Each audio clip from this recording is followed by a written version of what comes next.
راز کی بات حضرت شیخ سعدی رحمۃ اللہ تعالی علیہ بیان کرتے ہیں کہ ترک بادشاہ ترکش کو اپنے ایک غلام پر بے حد اعتماد تھا اور وہ اس سے اپنی ہر بات کیا کرتا تھا۔ ایک دن اس نے اپنے غلام کو ایک ایسی بات کہی کہ جس کے بعد تاکید کی کہ وہ یہ بات کسی کو نہ بتائے گا۔ اس غلام نے وعدہ کر لیا، مگر وہ یہ وعدہ پورا نہ کر سکا اور 1 سال گزرنے کے بعد بادشاہ کا وہ راز اپنے دوست کو بتا دیا، اور ساتھ ہی اس سے بھی یہ وعدہ لے لیا کہ وہ اس بات کو کسی کے سامنے بیان نہیں کرے گا۔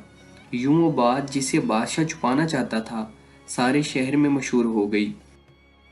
بادشاہ ترکش کو جب علم ہوا تو اس نے اپنے اس خاص غلام پر بہت غصہ کیا اور اس نے حکم دیا کہ اسے قتل کر دیا جائے،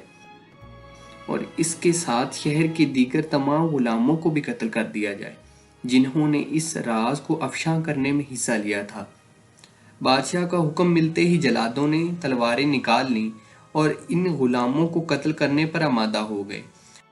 جب موت سر پر منڈلاتی نظر آنے لگی تو ایک دانا غلام نے بادشاہ کی خدمت میں حاضر ہو کر عرض کیا کہ حضور، ہم سب گناہ گار ہیں، مگر یہ کہ ہم آپ کے اس راز کی حفاظت نہیں کر سکے، لیکن آپ یہ بھی تو دیکھیں کہ گناہ تو آپ سے ہوا ہے کہ جس راز کی حفاظت آپ خود نہیں کر سکے، اس کی حفاظت ہم جاہل کیسے کر سکتے ہیں؟ اہل دانش کہتے ہیں کہ راز اس وقت تک راز ہے جب تک تمہارے دل میں ہے۔ جب تم اپنے راز کو دوسروں پر عیاں کر دو گے تو پھر وہ راز قید سے آزاد ہو جائے گا، اور جس کی حفاظت تم خود نہ کر سکے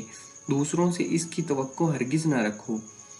مضبوط گھوڑے کی رسی اگر ایک کمزور بچہ کھول سکتا ہے تو پھر